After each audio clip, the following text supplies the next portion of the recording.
if you've been wanting to start a creative business, maybe as a videographer, photographer, web designer, whatever that is, or maybe you are a couple years into it, this podcast today is going to really open your minds and your heads into how to set the foundation right before you get going. So maybe you've already started, but this is also good information for you to just know and to jump into what it is that you are doing. If you're just meeting me for the first time, my name is Akin Akinwande.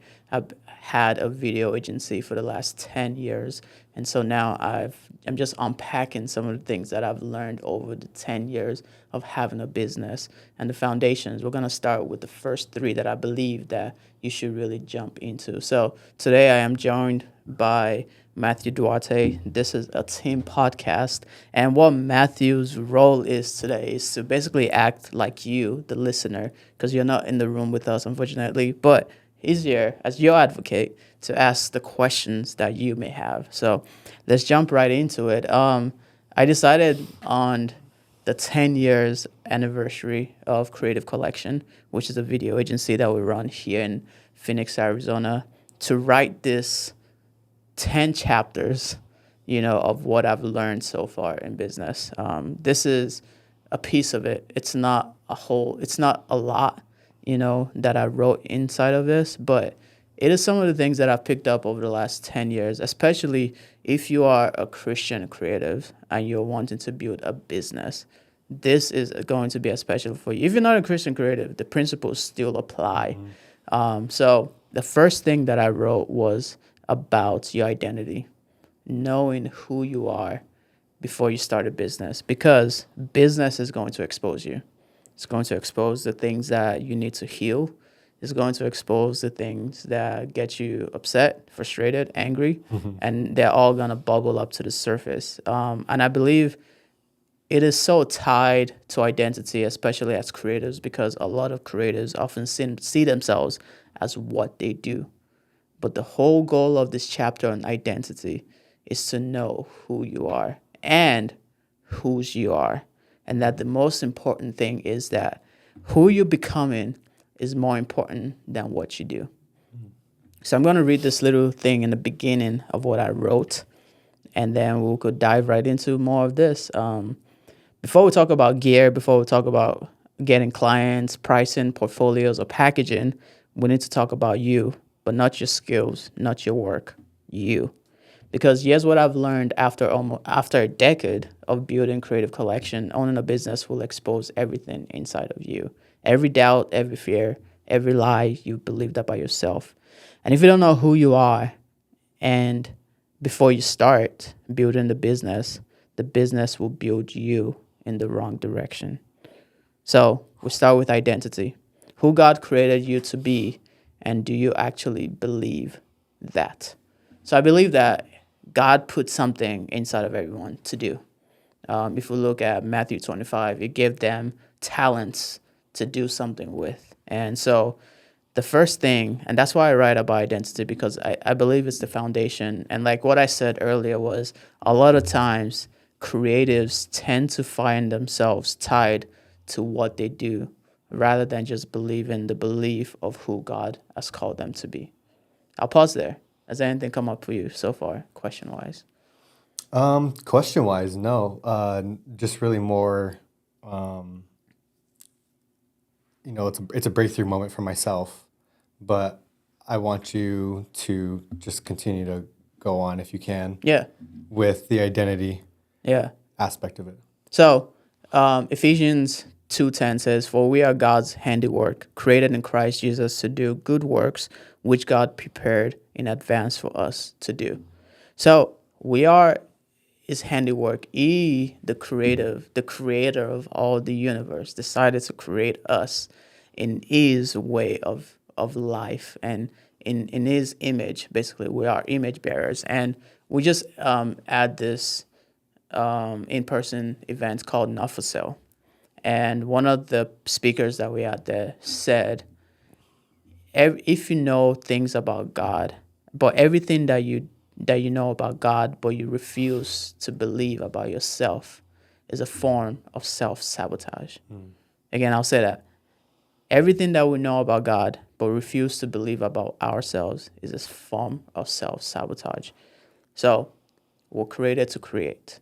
And that's why I think belief is so important. And this is why once you start building a business and you're getting clients and you're creating videos, photos, a website, the doubts are going to creep in. It happened to me in about a year, from the beginning, really. And sometimes we still deal with it. I believe this happens in any business that you build in. So that's why it's a business principle, not just for creatives, but creatives especially. We battle the mind so much more than most people, again, because our creativity sometimes is tied to the identity piece, because we were created to create. So when you're creating, you feel like this is me. I'm putting all my being into this thing. And then when the client says, I don't like it, so much, you just crush the spirit of this person and their doubts and just comes to the surface. And that's why you have to know that when you are starting a business, if a client says they don't like something, it's not about you. And that's where you have to remove the belief of who you are and what you do are two separate things, right? So when they say, I don't like this, they're speaking to the what you just created, not to the who you are. Now, your belief is, because when we see this from God, when He created the heavens and the earth, He said it is good. And then when He created man, it is very good. And so for us, when we create things, we believe it is good. And so when someone else says, it is not good, that's where we have to understand that creativity and some of these things that we do is subjective. Of course, there are principles and foundations in how you create and what you create. And there are things that you have to, especially if you're working for someone, there are things that they'll communicate to you for you to do, and you have to do those things. Now, when you don't do those things, that's probably when they say, this is not what I asked for, right? And so now you have to understand that you're tying what you're creating to a business outcome. That's in a different chapter that we'll get to eventually. But for that business, it has to do with what they need this video, this piece of creative to do for them. And if it doesn't do X thing for them, then therefore the creative is not good in their eyes.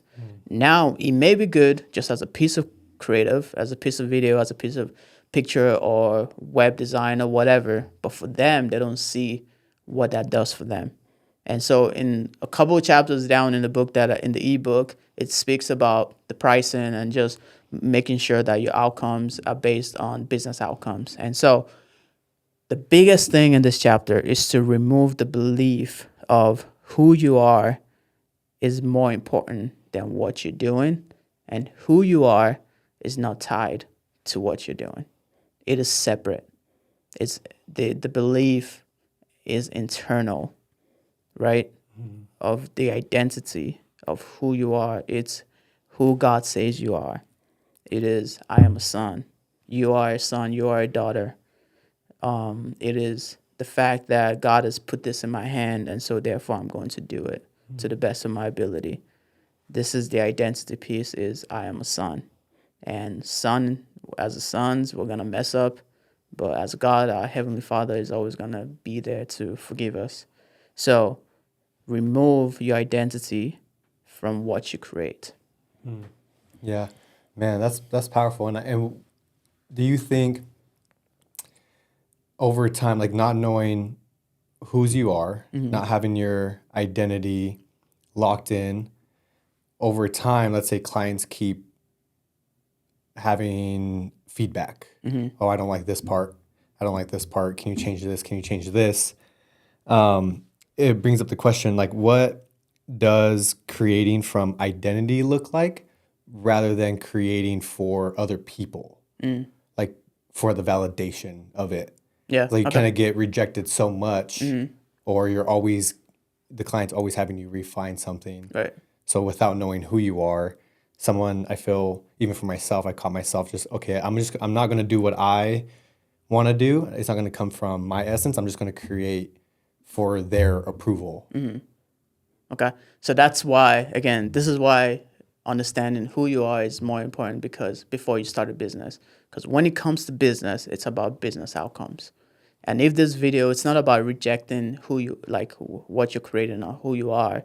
It's about what is this piece of information or video or picture gonna do for them. So now, when you're creating something, yes, you have to add your essence into it. And again, this is part of it comes to like a positioning thing, which again, it comes into the book is attracting the right clients that are coming to you and for what you have to offer and for the things that they believe that you could create for them. So you may be working with the wrong clients.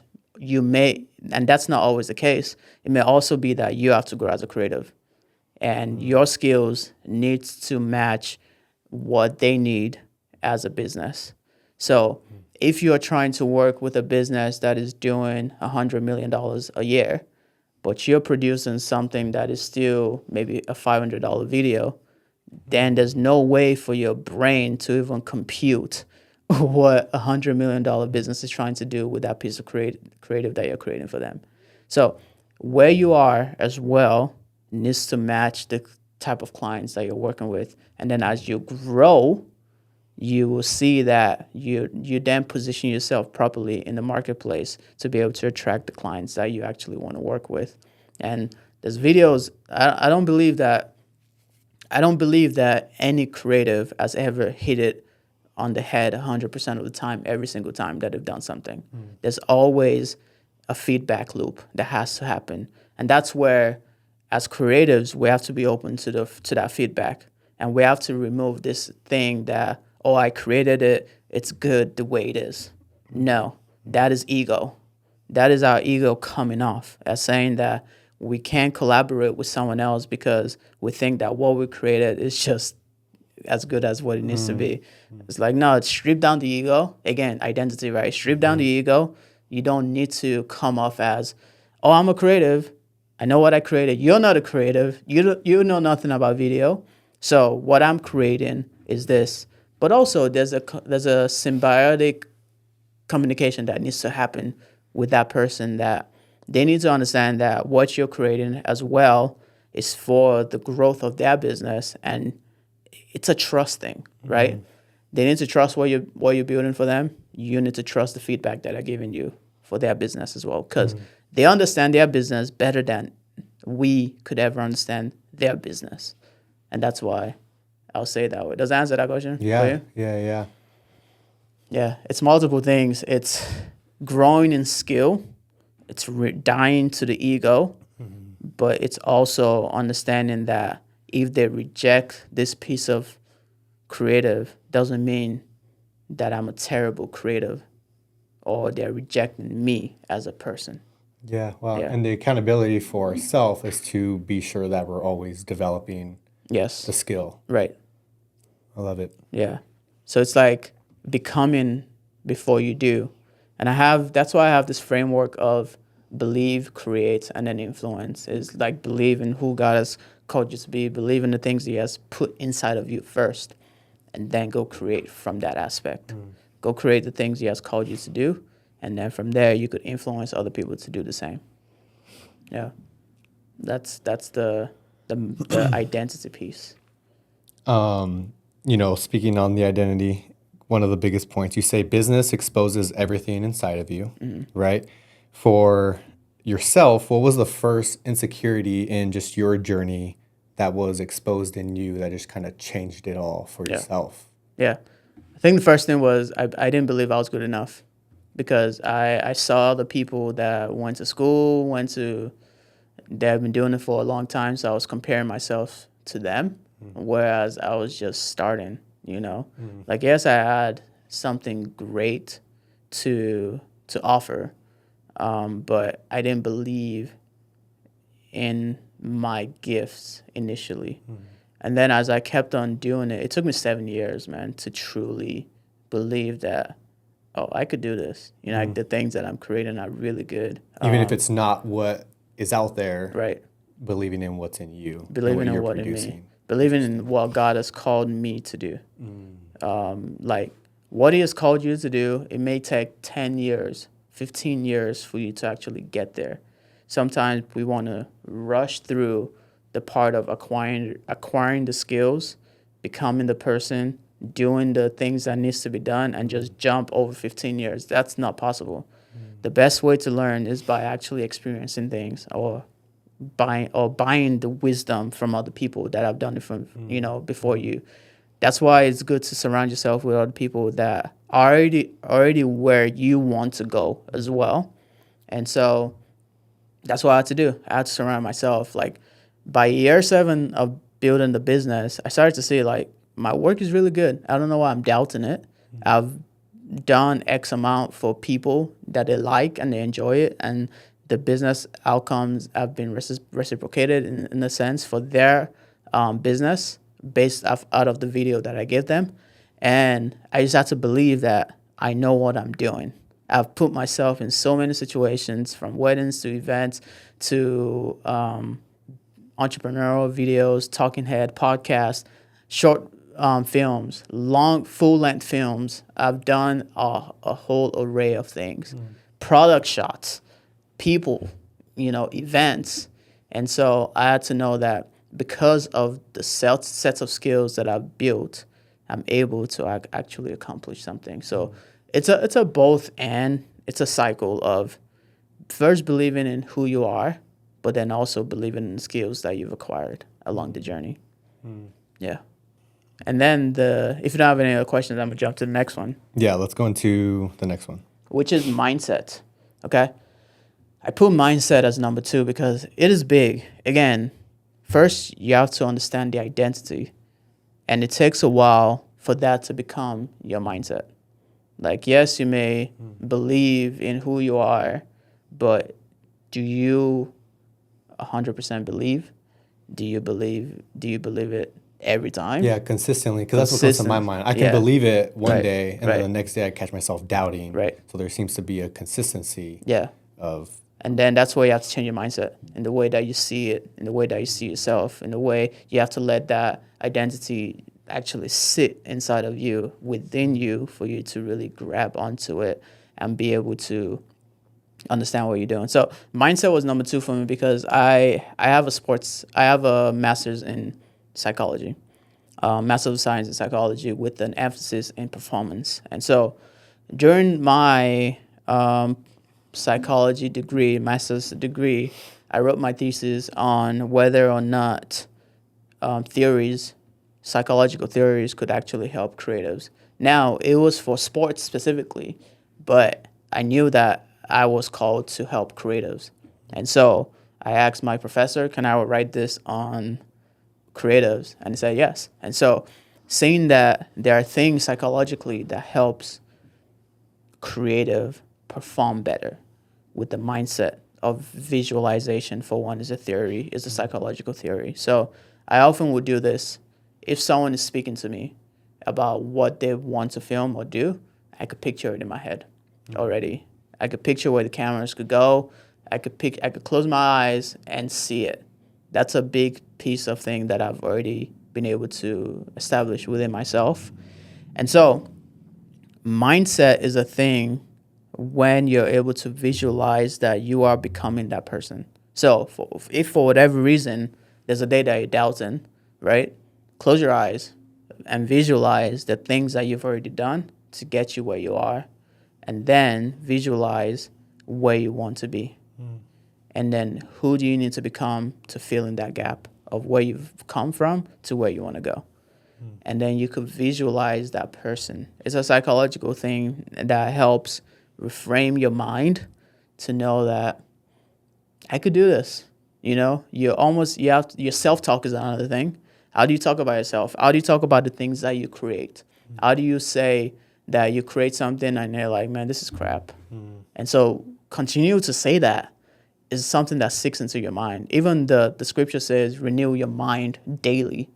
It's not a suggestion. It's a principle that when you're able to renew your mind daily, the word of God sinks inside of you. That's why we have to renew our minds daily, because God knows that there's going to be things that attack us mentally, physically, in opinions of people. What people speak is going to come at us. And so therefore, we need to be able to position ourselves on a daily basis to remind ourselves and to renew our mindset about who God has called us to be. That way we could continue to function as the children of God that we are, and the things that He has called us to do, and the gifts that He has put inside of us, and continue to walk that out. And that's why I think mindset is very important. I'm going to read a piece of it. So, the first most important thing is how God sees you, what He thinks about you, what He says about your gift, your calling, your purpose, and that's the foundation, right? And the second most important thing is how you see yourself. So here's the truth. You can know what God says about you and still not believe it for yourself. And that's the gap between what God says and what you actually think about yourself. And that's where creatives get stuck. So now God has already said it. You believe it one day. Next day you don't believe it. Now there's a gap. How do you get back to what God already said? It's just remembering. It's renewing that mind that this is what God said about me. So I'm going to choose to stand on that foundation and choose to believe it, even if things seem like they're not going the way I want them to go. Yeah, and so it seems like whether someone's on year 3 or year 10 like yourself, that's always going to be an action from ourself Right. is the repetition of renewing our mind, declaring over ourselves what He said about us, how He sees us, Right. how He thinks of us. Because I would assume that goes away. Right. But it seems like even from an expert's perspective, that's always coming at you. Yeah. And it's a life principle. It doesn't matter how old you are. It doesn't matter how long you've lived on this earth for. That's why it's in the scripture of renewing your mind daily, because the thoughts, when we think about something, right? And I wrote it in this, what you think becomes a behavior. It becomes what you do. Because you're thinking about this so much, it's going to influence what you choose to do. It becomes a behavior. And then your behavior becomes your character, who you become.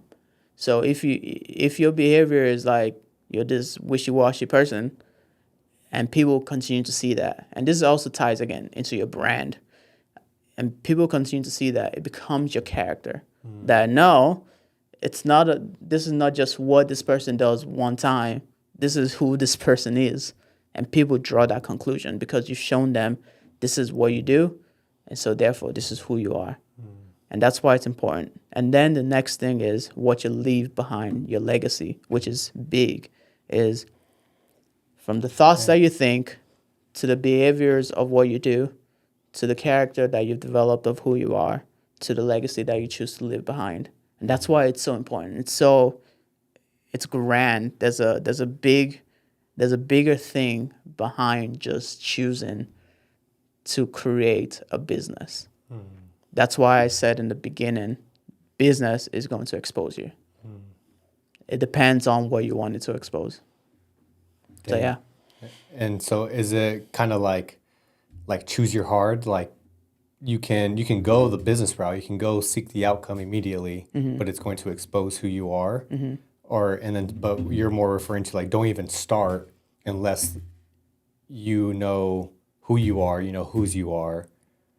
I wouldn't say don't even start. I would say it's a journey. It's if you want to know thyself, go create a business. It's just going to make you a better person, a better human being. Now you could choose how you want to go about when that exposure happens. Do you want to course correct, or do you want to remain the same person? It's your choice at the end of the day. No one could ever grab you by your collar and say, no, you have to change. Like mentors and people could speak to you and say, this is what I see, try to change. But if you choose not to change, then that is up to you as a person, And so that's why if you're going to go this route of business, you have to choose what is important to you. I remember when I first started, and I think a lot of creatives find themselves here, is we get distracted easily by other things in life and by the fact that we're not were more tied to the creative outcome than the business outcome. And so it's more important for creatives to go create the art rather than to learn the business side of it. Now, I don't know everything about business. I know what I know, and it has gotten me where I am today because I decided to start learning that side of things. Like I developed the craft, I've developed the creativity, and it's still developing. It doesn't stay there. But now developing the business on the side of it too, and making sure that it's a balanced pendulum. It's not swinging one way more than the other. I mean, the seasons of life. Again, that's on the principle. The seasons of life where you have to be more creative than understanding the business, and then the seasons of life where you have to understand the business, then be more creative. And it's this thing that has to happen. It's not a balance. I don't think. I mean, it can be. That's why it's called a creative business. You have to position yourself from being just a creative to understanding creative business, right? And that's why, like, I am actually starting a mentorship program I'm going to start with videographers first before I jump into creatives.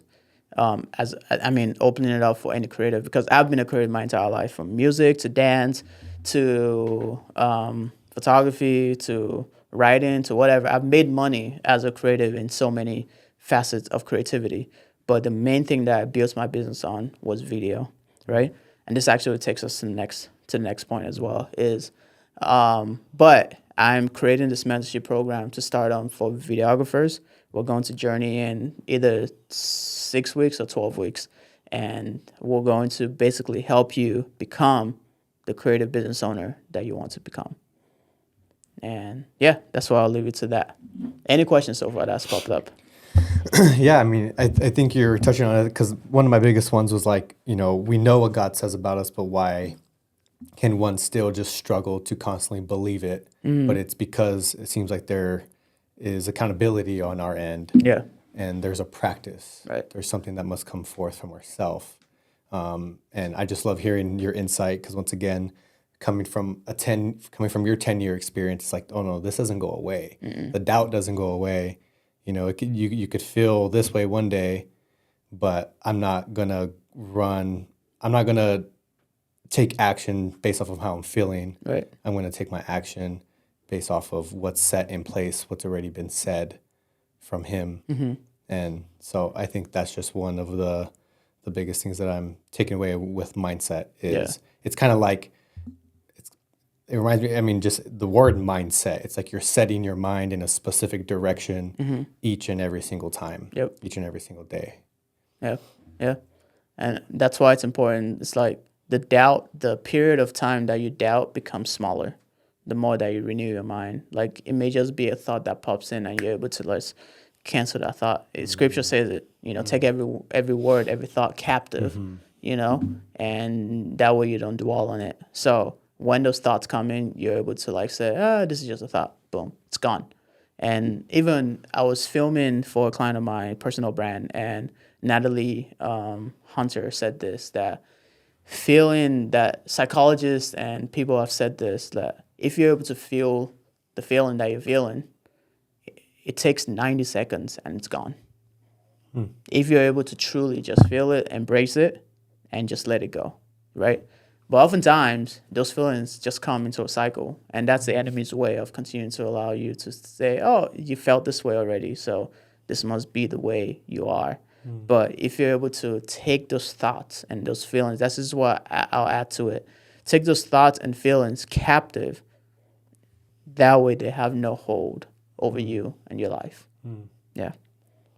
So, and then moving into number 3 is, as creatives, actually as people, God created, I believe, everyone to be multi-talented.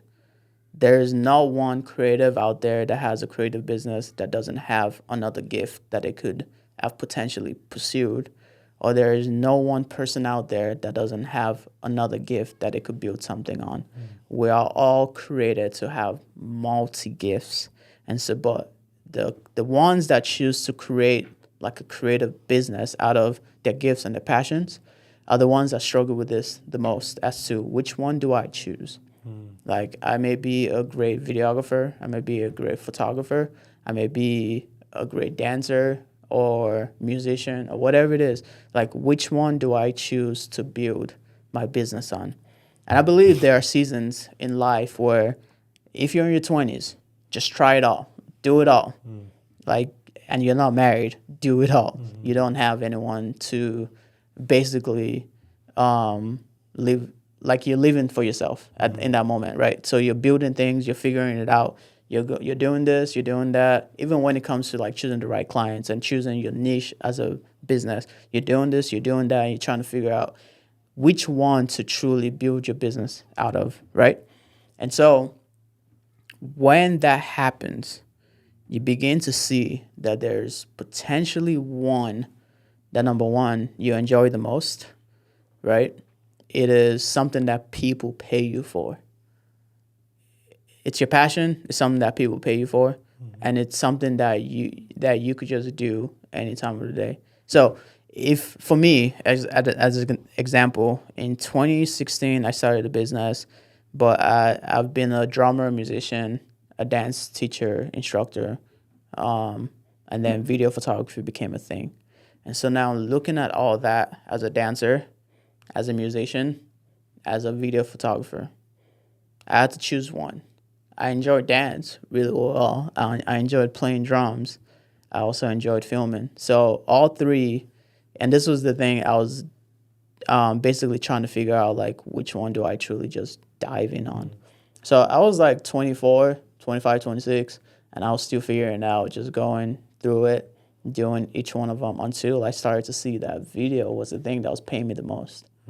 You know, like it wasn't as physical as dance was to my body, and it was paying me the most. And then with drumming was more on the weekend basis, right?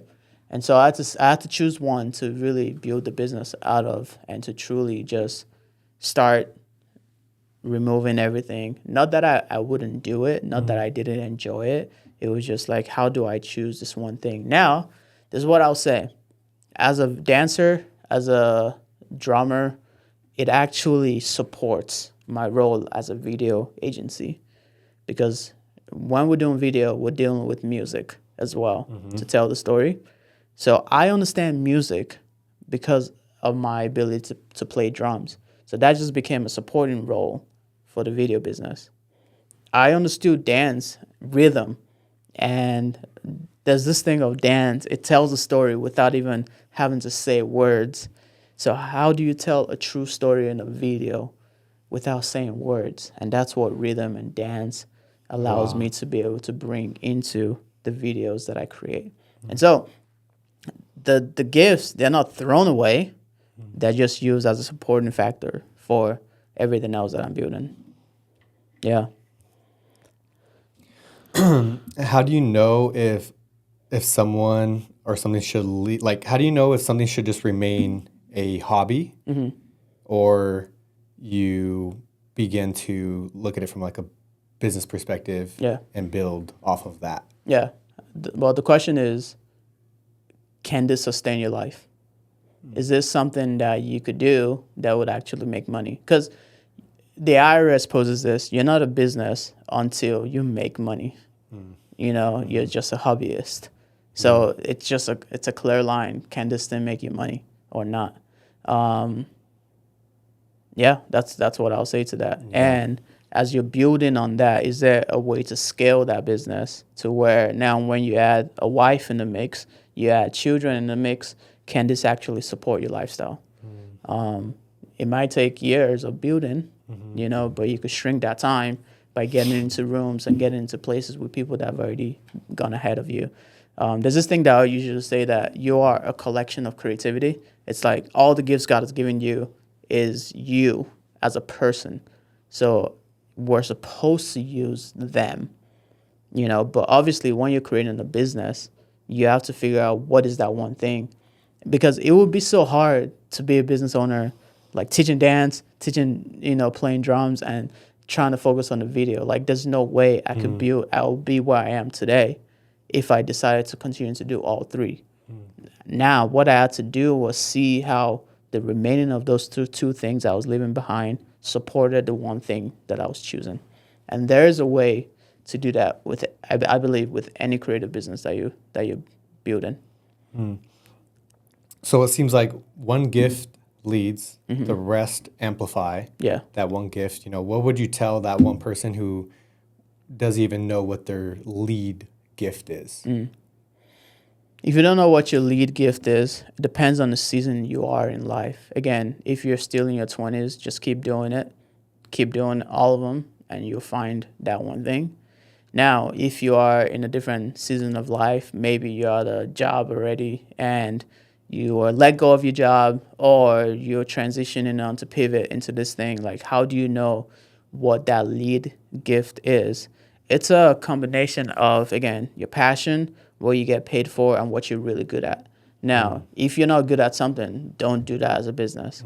If you're not passionate, this is my philosophy. If you're not passionate about it, especially as a creative business, don't start it.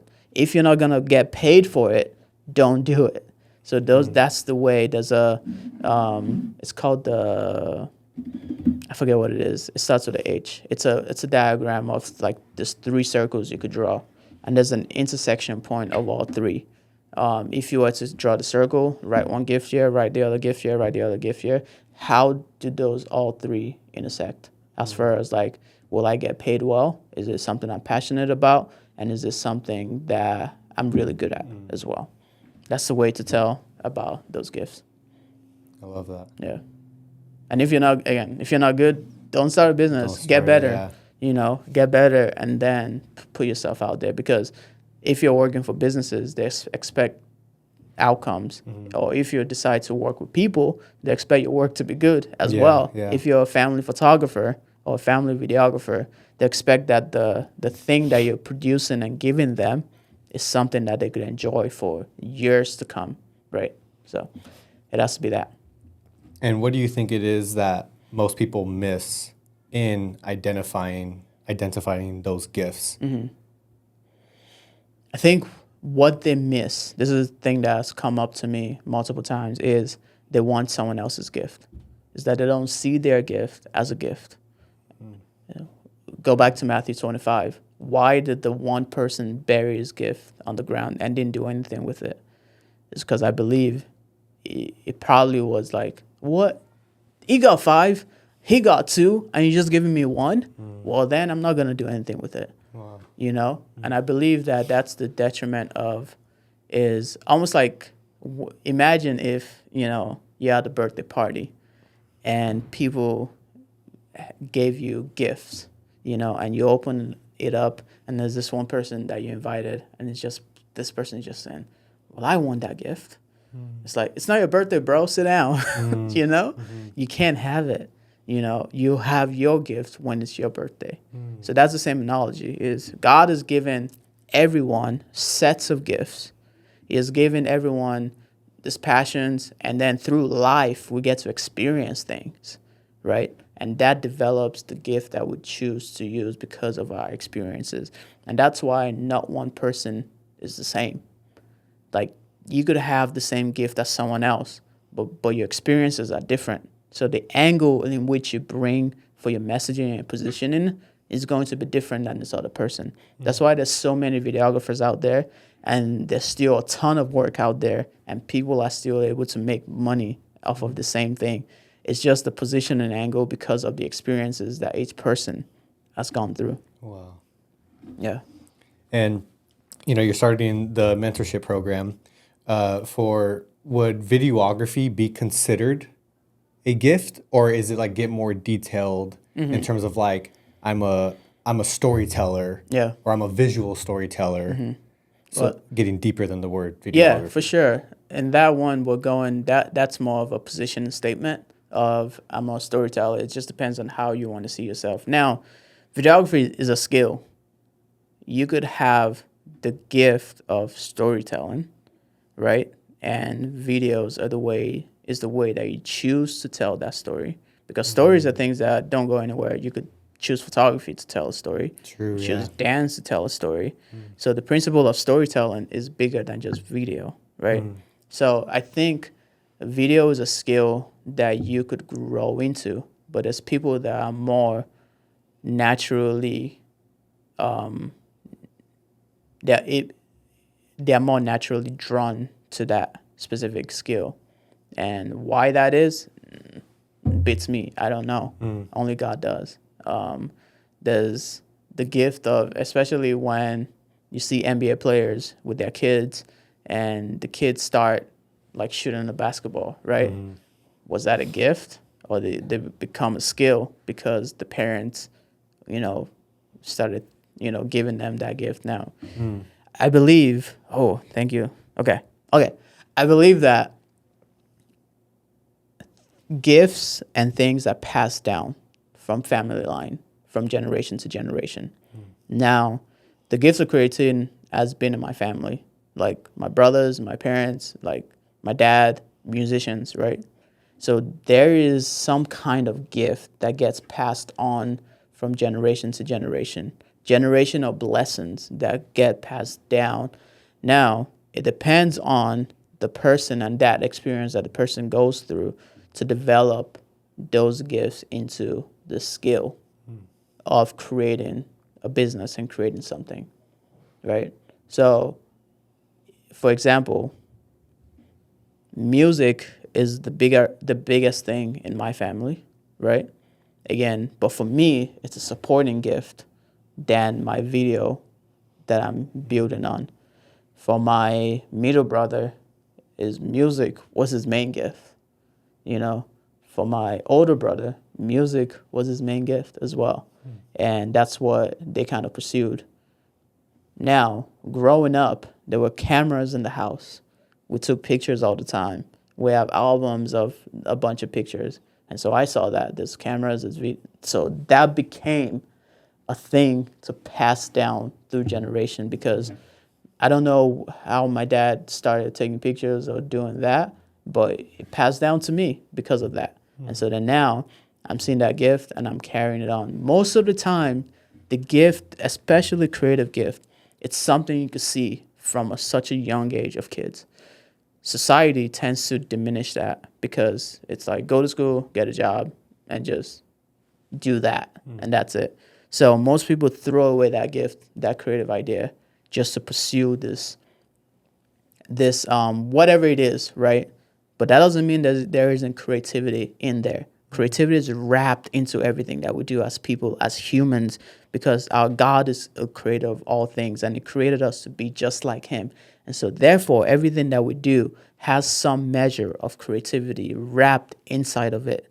So how could we take away the very thing that God has created us to do? Is because we don't know like how that actually transforms inside of us. And so when we're building things, most people go back to that little kid that they were to remember those things that they've tossed to the side and say, especially creatives, and they say, how can I resurrect this gift of writing, this gift of singing, this video idea, storytelling idea, visualization? How do I bring that back to the surface? And then that's when that gift really starts growing again. Yeah, it lies dormant for so many people until it's time for them to start using it again. Yeah, well, it makes me think like there's so much gifts to open that maybe our family didn't even open. Right. Wow. Right. Maybe they're buried on the ground. But that's not the end of the story. Right. And, it makes so much sense. I still have a camcorder today of, over 30 years ago, my dad would just have a camcorder recording everything. I'm sorry, not 30. I'm only 26 years old. And so I'm like, whoa, like it tripped me out when I realized, because it was kind of a surprise to me to understand that I just was so drawn to videography, photography, even in HVAC days, doing HVAC installs, having a little GoPro set up, always having my iPhone out, posting, just doing random stuff, not understanding where it came from until I got the camcorder. And then it hit me. I'm like, oh, so you were the guy in every room, the only person just recording everything. Right. Just capturing those raw moments. And all of a sudden, it just was like a click for me, and it seemed like something got passed down. But, you know, it is now my responsibility, my duty to continue to develop it Yep. and, you know, not let it end with where it's at right now, but just Yep. to understand, like, is this, and so that's why I love the idea of like the lead gift and seeing which other gifts amplify that one. Yeah. And so I think for myself, just discovering that Right. has helped me Nice. significantly be Yeah. confident in what's in me. That's good. You know? Yeah. And it is our responsibility to say, this is what God has given to me, and therefore I am going to use it. Like, God is not going to come down and knock you in the head and say, start using this thing. Like, it's always going to sit there for sure. There's always going to be a thing if you're not doing what you know you're supposed to be doing because of the gift that you've been given. It's Yeah. always going to be there. But it is your responsibility. It is my responsibility as a creative to use it and to build it and to do something with it Serve people, and yeah. to serve people and to serve the right clients and to make that serve us as well while serving God, you know, while pleasing God with what He is giving us to do. And that's where, you know, I'll leave it at, except if you have any other questions. And it is our duty, our responsibility to take those things. So if you are wanting to build a business, to grow a business, to start a creative business, it's your responsibility. But it's your responsibility to understand like who you are, whose you are, to develop the mindset, to choose the right thing and the right gift to build that business. So I'm glad we had this conversation. Yeah. This is fire, if I may say so myself. Yeah, no, it's very helpful. And it's only the first 3 chapters. Right. And I love how this goes against what we have been taught the last decade in terms of just outcomes, go produce. But it's like you will fall short or it may not be sustainable because it's not really coming from how you're designed. Yeah. And then people fall into the trap of your work now looks like everyone else's work. And it may still bring in results, Yeah. but it won't bring the fulfillment in the Right. long run because it's not coming from your authentic core. Exactly. And so I love that this entire thing has your entire 10 years of experience. The first thing that you have to offer is understanding who we are Yes. in Christ. And I just, that just blows my mind. That's it. And the reason it is because it's God that gave us that gift in the first place. So in order to use it properly and to use the gift well, then we have to understand the gift giver Yeah. and understand why He gave it to us and walk with Him. And then that's when we're able to grow in that gift. And so let's say someone finishes these 3 chapters tonight. What is the first thing that they do today? That's a good question. The first thing that you do is to, Other than go get the ebook. I'll link the description down. It's basically free at this point. If you want it, I'll give it to you. Because if you want it, click the link in the description. You'll get it.